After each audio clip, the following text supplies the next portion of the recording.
আজকে জগৎজ্যোতি পাঠাগারের মিলনায়তন। আসসালামু আলাইকুম।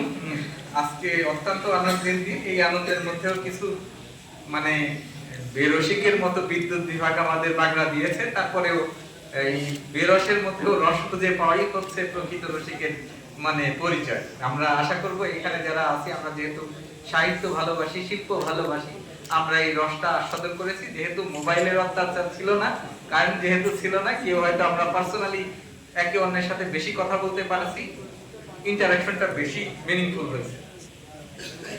আসলে আমাদের এটা যে উদ্দেশ্যে তৈরি করা, সেটা হচ্ছে যে জ্ঞানের আলো বিতরণ করা। পাঠাগার তো তাই নাকি, জ্ঞানটাকে এইখানে পাওয়া যায়, আলোটাকে এইখানে থাকে, এই আলোটা সারা দেশে কিংবা সকলের মাঝে ছড়িয়ে দেওয়া হয়েছে অন্যতম উদ্দেশ্য পাঠাগারে। তো এই উদ্দেশ্যে আমি যখন শুনতেছিলাম প্রথম থেকে, তো আমাদের সাধারণ সম্পাদক, সম্মানিত সাধারণ সম্পাদক একটা কথা বললেন যে বই পড়া কর্মসূচি আছে। লাকিলি আমরা বছরে একেবারে শুরুতে আছি, এই সময় আমাদের বাচ্চাদের পড়ালেখার চাপ খুব কম থাকে।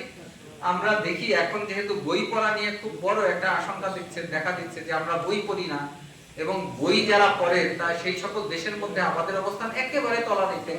তো এইখানে মনে হয় কাজ করার সুযোগ আছে।